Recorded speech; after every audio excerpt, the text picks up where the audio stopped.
Let me rephrase the question. Evolution has formulated this bilateral situation, this two brains. And incidentally, that's not just in humans. Because for a long time it was thought, well, the left hemisphere is verbal language and the female, you got spatial on the right. But then it turned out that the lateralization is there subcortically also, as well as cortically. The right amygdala is going to do something in the left amygdala.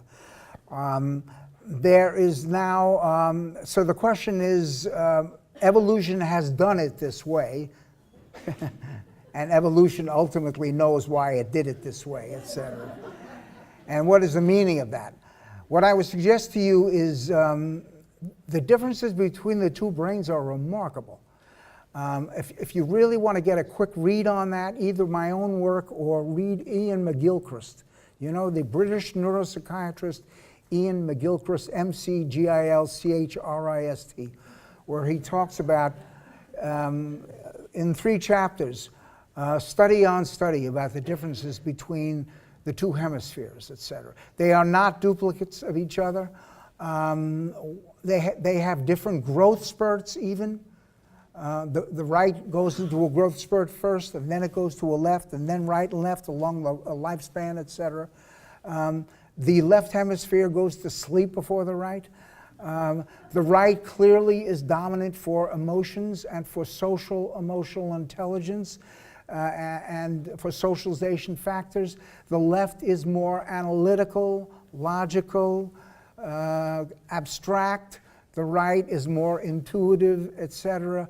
So essentially what it has done, it's given us these two brains so that we can be a whole person. The other thing is that one brain cannot do what the other can do. So it's not as if one can, compensate for the other also, etc.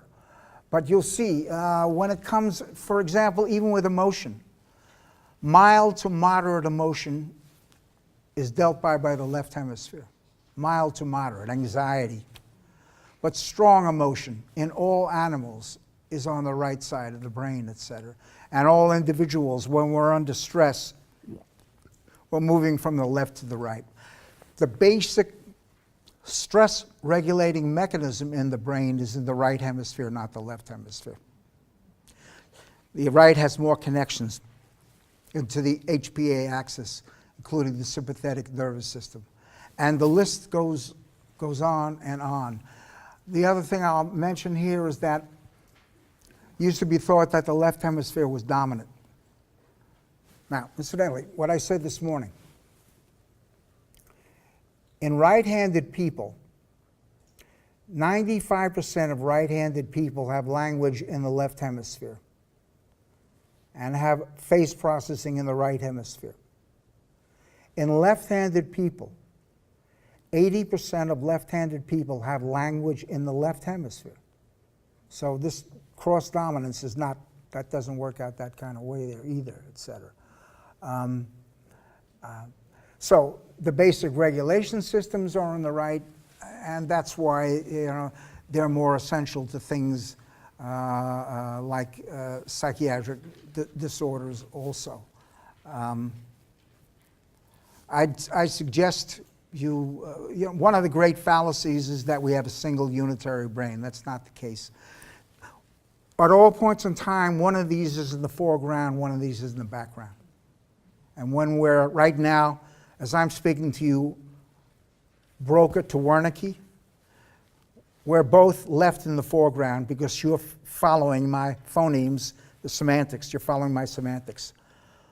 But as we shift now and it gets into something emotional, the right will come into the foreground of consciousness. The other thing that's important to understand is that the major effect that one hemisphere has on the other is to inhibit it.